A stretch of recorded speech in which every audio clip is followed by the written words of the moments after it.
Assalamualaikum warahmatullahi wabarakatuh. Bismillah, alhamdulillah, hamdan wa syukran laka ya Allah, salatan wa salaman alaika ya Habiballah, amma ba'd. Bisa jumpa lagi dengan saya Julia Kamila di program kesayangan kita, program Ikhwal Jam'iyah. Dan kali ini pemirsa kita akan bahas sebuah tema luar biasa, yakni Munas Alim Ulama dan Konferensi Besar Konbes Nahdlatul Ulama 2023. Dan pemirsa, ini acara digelar mulai tanggal 18 sampai 20 September 2023, dan insya Allah nanti juga akan hadir narasumber yang akan bersama kita selama beberapa menit ke depan. Terlebih dahulu kita akan saksikan bagaimanakah arahan dari Ketua Umum PBNU Gus Yahya yang telah disampaikan pada Munas Alim Ulama dan Konferensi Besar Konbes Nahdlatul Ulama tahun 2023. Kita simak selengkapnya.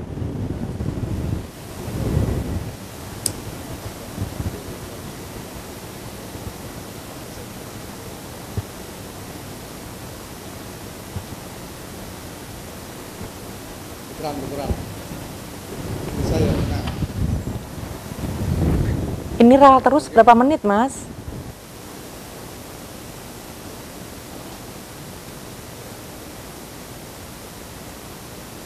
Pak Ulil mana Pak Ulil? Mesti rekomendasi siapa yang bawa?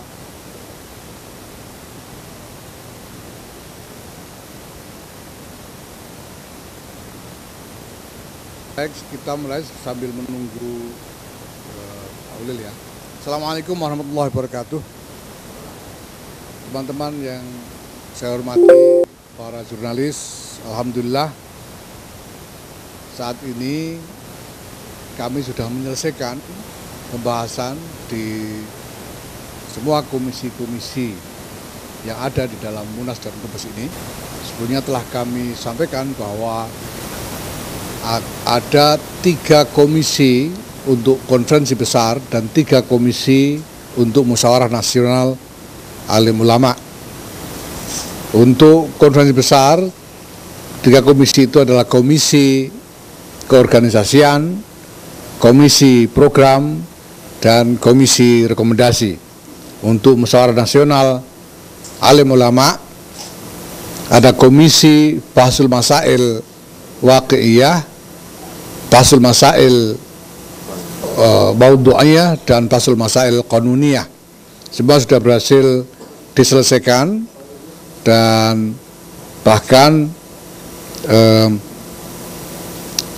sudah mendekati finalisasi perumusan hasil, dan sudah ini segera akan kita selenggarakan sidang pleno pengesahan. Tapi kami tidak mengantisipasi perubahan-perubahan yang signifikan di dalam pleno pengesahan itu. Insya Allah nanti tinggal dibacakan dan mendapatkan persetujuan pleno sebagai syarat untuk menjadikannya keputusan musyawarah nasional dan konferensi besar. Sedangkan materi dari apa yang didiskusikan di dalam komisi-komisi itu sudah secara intensif kita share bersama para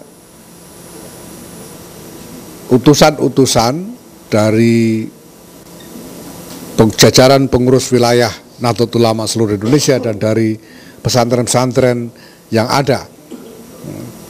Itu sebabnya maka pembahasan di dalam sidang-sidang komisi pun dapat kita jalankan secara efisien dalam waktu yang relatif singkat, mulai dari tadi malam sampai pagi ini, sehingga alhamdulillah insya Allah sore ini kita sudah bisa menutup seluruh rangkaian kegiatan musyawarah nasional alim ulama dan konferensi besar Nahdlatul Ulama itu. Nah, selanjutnya saya kira saya akan mempersilahkan kepada para pimpinan sidang komisi yang sudah bersama-sama kita di atas panggung untuk memberikan highlight saja ya, tidak perlu dibacakan seluruhnya karena nanti teks lengkap dari seluruh hasil persidangan yang sudah disahkan oleh pleno nanti akan dibagikan kepada pers. Nah, selanjutnya langsung saja saya persilahkan dari Komisi untuk Munas Alim Ulama, dari Komisi Basul Masail Waqiyah, saya persilahkan, atau mungkin gitu ya, dari Waqiyah, silahkan Kiai Hasan. Assalamualaikum warahmatullahi wabarakatuh. Bismillah walhamdulillah wassalatu wassalamu ala rasulillah wa ala alihi wa sahbihi wa mawalah, amma ba'du.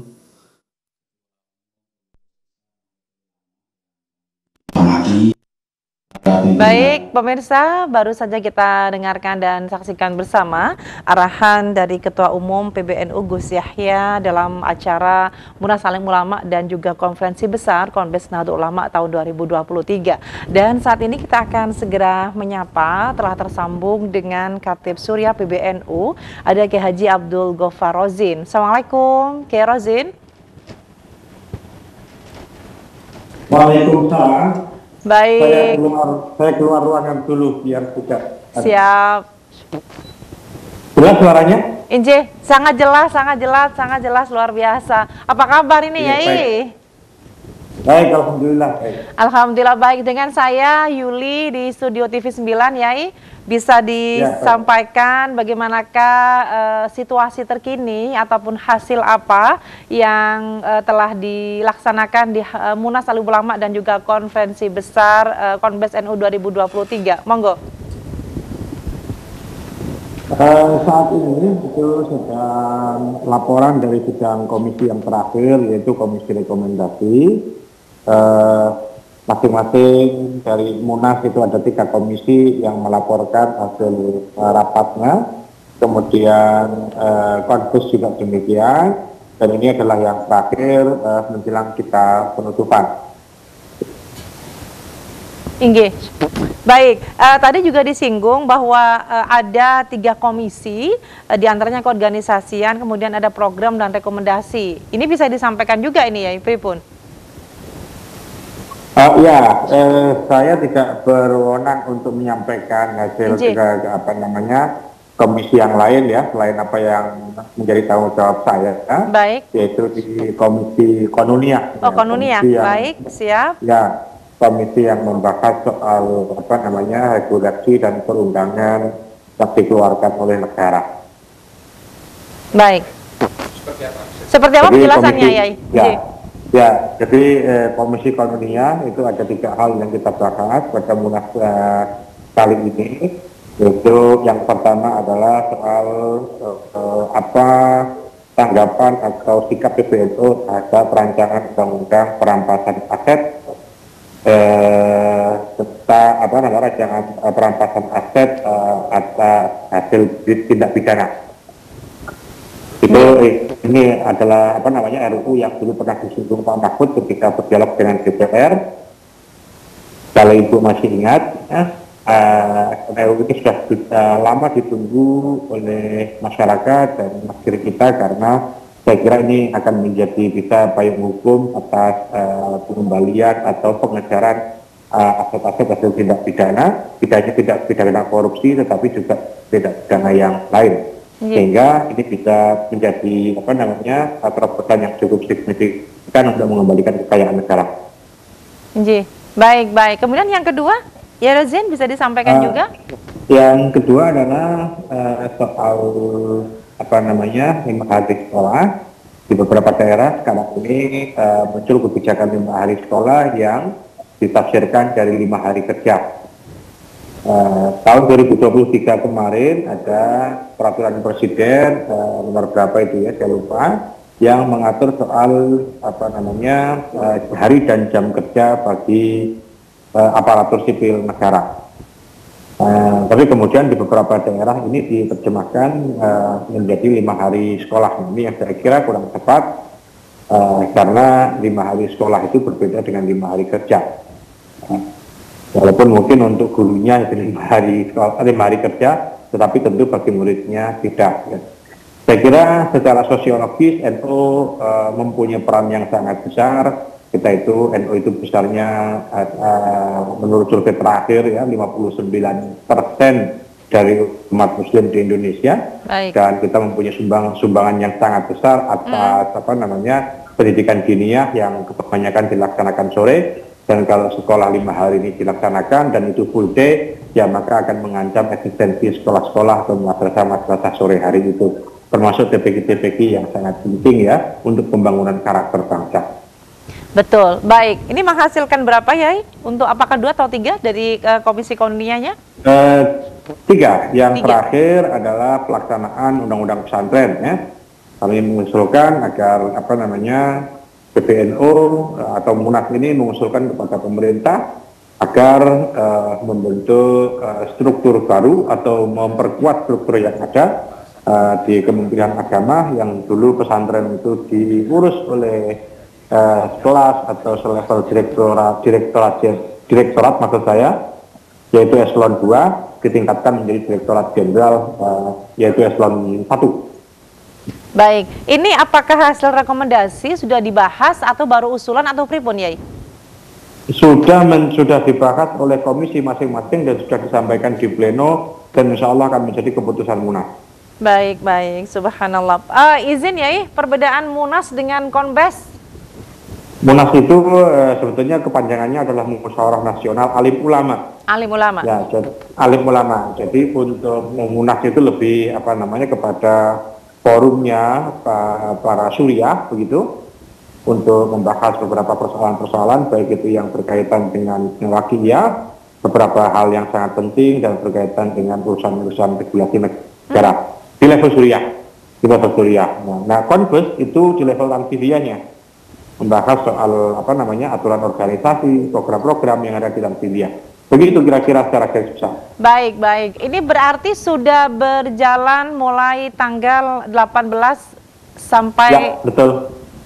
Sampai hari ini. Sampai hari ini. Jadwalnya sampai nanti malam. Nanti malam. Baik. Ini diikuti oleh berapa peserta ini izin Yai? Dari semua PWNU yang ada di Indonesia, ketua-ketua PWNU, rais-rais syurah PWNU hadir. Ya, kemudian diikuti juga oleh semua pengurus Tanfidiyah dan Suriah. Baik, subhanallah. Mungkin ada istilahnya pesan, kemudian ada harapan khusus dari Ya Rozin. Ini adalah Munas pertama setelah muktamar 2 tahun yang lalu dan saya kira hal-hal yang dibicarakan pada Munas kali ini sangat strategis, terutama ketika kita memasuki tahun politik ya. Tapi ini adalah juga konferensi yang kedua, konferensi besar yang kedua. Jadi hal-hal yang dibahas dan direkomendasikan dan nanti akan disampaikan secara resmi oleh Ketua Umum dan Rais Am itu akan menjadi hal-hal yang sangat penting, sangat strategis, baik secara taktis menghadapi tahun 2024 ini maupun secara strategis bagi NU ke depan. Baik. Terima kasih. Dulu saya manggilnya Gus Rozin. Dulu sekarang manggilnya harus Yai nih karena Khatib Surya. Matur nuwun sangat. Matur nuwun sangat. Sama-sama. Nggih, barakallah manfaat dan lancar. Nggih, terima kasih banyak. Saya enggak kiai berat itu menyandang nama kiai itu berat. Baik, matur nuwun sangat Gus Rozin, keren. Matur nuwun, sehat. Makasih. Assalamualaikum. Sama-sama. Waalaikumsalam. Dan kita akan segera saksikan bersama bagaimanakah situasi di sana dengan menyampaikan 3 hasil rekomendasi Munas dan Konbes 2023. Kita akan saksikan bersama melalui tayangan berikut ini. Assalamualaikum warahmatullahi wabarakatuh. Yang saya hormati Bapak Ketua Umum PBNU, mohon maaf tadi saya datang agak terlambat karena masih menghaluskan ya poin-poin dalam rekomendasi ini, dan alhamdulillah tim rekomendasi di dalam Munas dan Konbes NU ini berhasil merumuskan beberapa poin penting. Saya tidak akan membacakan semuanya, tetapi ada 3 rekomendasi penting yang perlu disampaikan kepada para teman-teman wartawan. Yang pertama adalah rekomendasi terkait dengan perkembangan atau situasi politik saat ini, terutama situasi yang terkait dengan pemilu presiden dan pemilu legislatif tahun depan. inti rekomendasi kita adalah bahwa NU tidak tertarik untuk terlibat di dalam politik dukung-mendukung.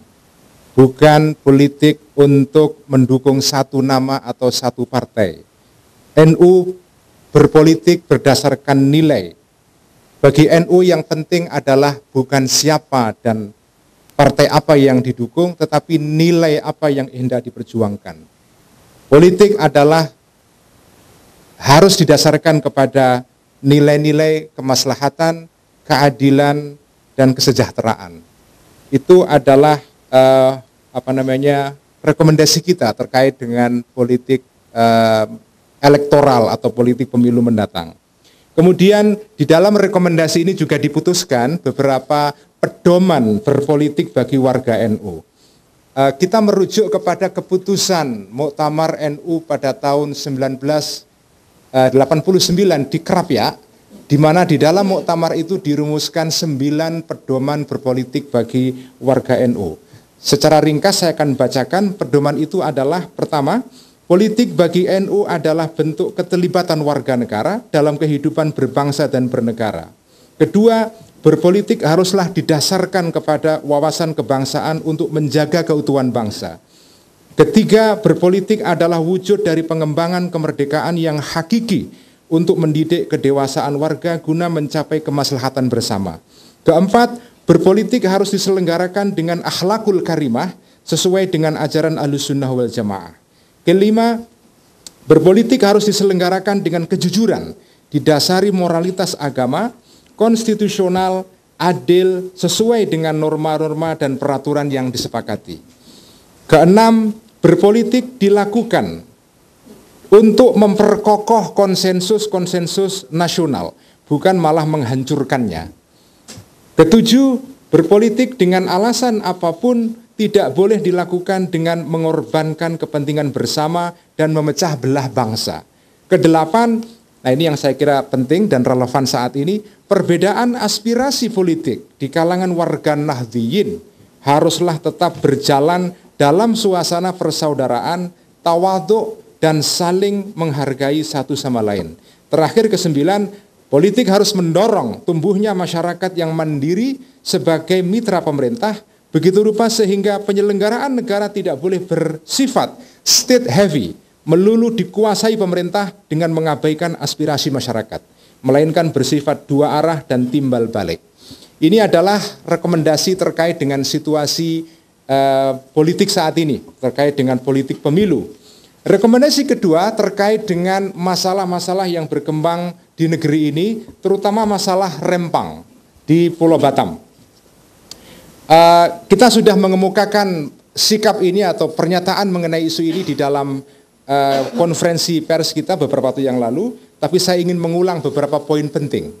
Pertama, sikap kita adalah dalam situasi atau dalam isu Rempang ini adalah: pertama, penggunaan pendekatan keamanan dan kekerasan dalam sengketa tanah rakyat haruslah dihentikan.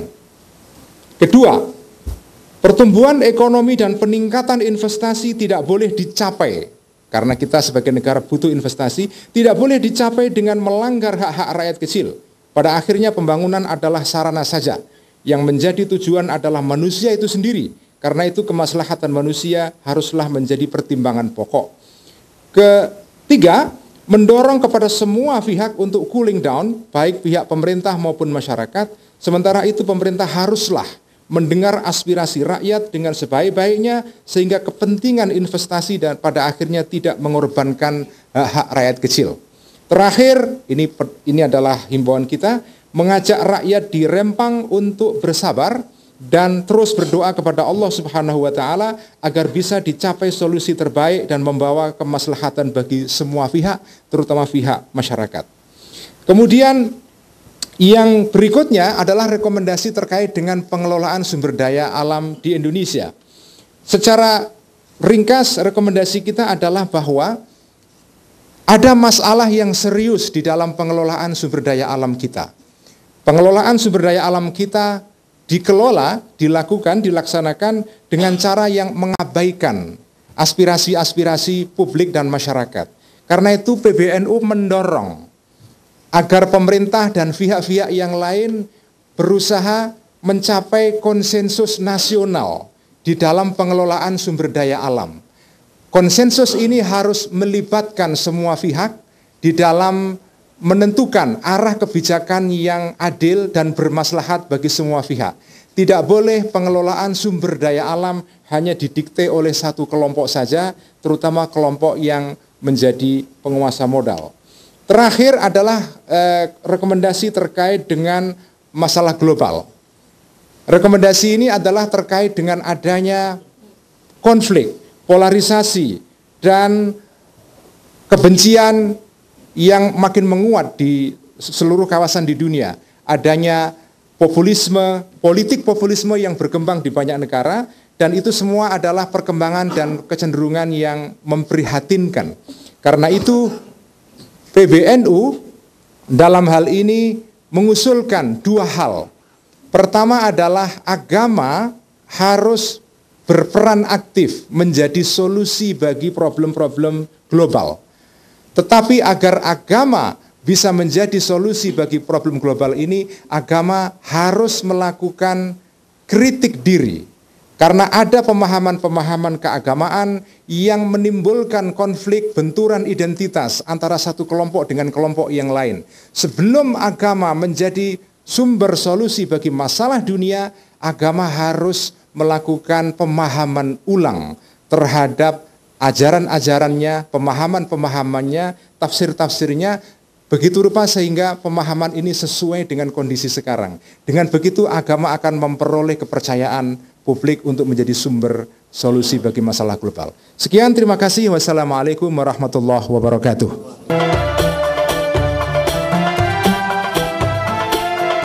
Terima kasih pemirsa, kembali Anda bersama kami di program Ikhwal Jam'iyah, dan kita juga akan menyaksikan kembali seperti apakah hasil dari rekomendasi sidang Komisi Munas dan juga Konbes 2023 yang berlangsung saat ini berada di Pondok Pesantren Al-Hamid Cilangkap. Seperti apa? Segera kita akan saksikan bersama. Assalamualaikum warahmatullahi wabarakatuh. Saya mewakili Komisi Program Kerja dalam Konferensi Besar Nahdlatul Ulama. Ada beberapa hal yang kita bahas, terutama adalah arah pengembangan program strategis ke depan. Yang pertama terkait dengan tema mendampingi umat, memenangi masa depan. Lalu kemudian yang kedua ada beberapa perubahan untuk konsolidasi organisasi. Dan yang ketiga itu adalah temuan-temuan dari survei terhadap warga Nahdlatul Ulama. Jadi warga Nahdlatul Ulama yang jumlahnya sangat besar, jadi hasil survei ini kira-kira selaras dengan apa yang selama ini teman-teman media sudah dengar. Kira-kira 1 dari 2 orang muslim di Indonesia mengidentifikasi dirinya sebagai bagian dari NU. Karena itu NU sebagai jam'iyah, sebagai organisasi harus betul-betul memperkuat dirinya supaya kualitas dari 1 dari 2 orang muslim di Indonesia ini bisa kita wujudkan. Karena itu kemudian apa yang menjadi kebutuhan warga NU itu kami perhatikan. Yang pertama, arah pengembangan program itu dengan memperkuat bimbingan keagamaan, karena ini Nahdlatul Ulama adalah organisasi keagamaan. Jadi bagaimana faham Ahlussunnah wal Jamaah An-Nahdliyah yang dipegang oleh Nahdlatul Ulama itu betul-betul bisa hidup begitu ya di mewarnai kehidupan keagamaan di Indonesia. Karena itu NU akan fokus ke sana, memperkuat ini termasuk dakwah digital dan lain-lain. Pendekatan-pendekatan yang lebih sesuai dengan masyarakat urban, karena warga NU yang urban itu makin banyak, kalau dulu di desa sekarang di urban. Lalu kemudian yang kedua, meningkatkan kualitas program dan layanan untuk warga NU terutama di tiga tema, yaitu pendidikan, kesehatan, dan ekonomi. Karena ini yang dibutuhkan oleh warga. Misalnya kita menemukan bahwa warga NU itu 1 dari 3 rupanya punya bisnis. Tapi dari sisi permodalan ternyata permodalan dari perbankan itu hanya sekitar 19%. Karena itu menjembatani hal-hal seperti ini penting bagi Jam'iyah Nahdlatul Ulama. Program unggulan Gerakan Keluarga Maslahah itu menjadi ruang untuk mengkonsolidasikan gerakan semua kerja-kerja Nahdlatul Ulama sehingga wujudnya langsung terasa untuk warga. Nah, untuk dua hal itu maka diperlukan penguatan organisasi dan kelembagaan, transformasi digital, kemudian kaderisasi, penguatan organisasi itu sendiri dengan berbagai kegiatan-kegiatan internal, konsolidasi internal itu akan terus dilakukan. Jadi ini adalah arah pengembangan ke depan agar warga NU ini bisa didampingi untuk mencapai kehidupan dan kemaslahatan yang diharapkan, dan yang kedua agar jamaah dan jamiah NU bisa memenangi masa depan dengan teknologi dan peradaban digital. Terima kasih. Assalamualaikum warahmatullahi wabarakatuh. Bismillah, alhamdulillah, wassalatu wassalamu ala rasulillah wa ala alihi wa sahbihi wa mawalah, amma ba'du. Ketua Umum Pengurus Besar Nahdlatul Ulama yang kami hormati, para pimpinan sidang komisi, alhamdulillah di dalam Komisi Waqiah diamanati untuk membahas dua hal. Yang pertama mengenai dam tamattu dalam ibadah haji, dan yang kedua mengenai kecerdasan buatan. Untuk mengenai dam tamattu yang sudah dibahas tadi malam sampai dengan tadi pagi kita menyelesaikan rumusan bersama para perumus dan musahih, menyimpulkan ada dua hal yang bisa kita simpulkan. Yang pertama kaitan dengan masalah kekuatan pendapat dalam menurut mazhab para ulama, yaitu penyembelihan untuk dilakukan di negara atau tanah haram di Makkah Al-Mukarramah. Kemudian untuk mengenai pembagiannya dalam rangka untuk kemaslahatan itu bisa dibagikan di negara atau tanah halal, dalam hari ini asal negara jamaah kita yaitu negara Indonesia. Dengan demikian maka kemaslahatan daripada dam itu kembalinya kepada jamaah haji kita sendiri dan lingkungan sekitarnya. Kemudian juga ada beberapa yang kita rekomendasikan kaitan dengan masalah ini, untuk pemerintah Indonesia bisa membuat RPH atau rumah potong hewan di tanah haram, yang tujuannya adalah untuk menjamin keabsahan dam daripada jamaah itu sendiri. Karena selama ini banyak sekali aduan-aduan kaitan dengan masalah dam, sehingga tidak bisa kita mendapatkan jaminan tentang keabsahan penyembelihan dam itu.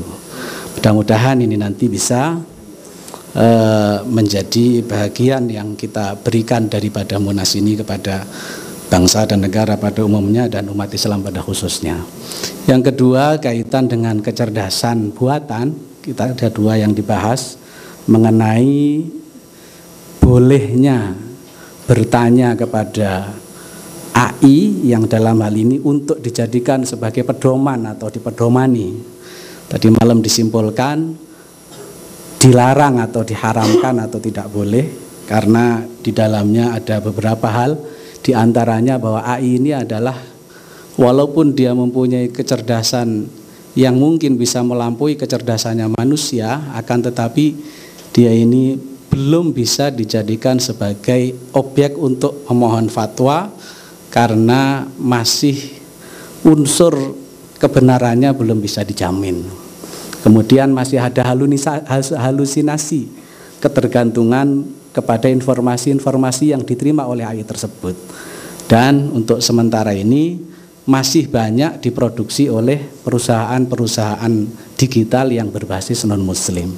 Sehingga memunculkan rekomendasi agar kira-kira nanti ke depan pengurus besar Nahdlatul Ulama bisa melahirkan kecerdasan digital yang dibangun dan diisi konten-kontennya oleh orang-orang yang mempunyai otoritas dalam hal-hal yang bersifat fatwa dan lain-lain, sehingga nanti kaum Nahdliyin mempunyai rujukan paling tidak untuk mempermudah dalam mencari rujukan-rujukan fatwa dalam masalah agama. Insya Allah kalau kita berharap mudah-mudahan dengan adanya AI yang dibangun oleh Nahdlatul Ulama bisa isinya steril lah kira-kira begitu, tidak bercampur dengan faham-faham yang di luar daripada Ahlus Sunnah wal Jamaah. Kurang lebih dua hal ini dalam komisi rekomendasi Komisi Bahthul Masail Waqiah yang kita bahas tadi malam Mudah-mudahan ada manfaatnya, kurang lebihnya mohon maaf. Wallahul muwaffiq ila aqwamit thoriq. Wassalamualaikum warahmatullahi wabarakatuh.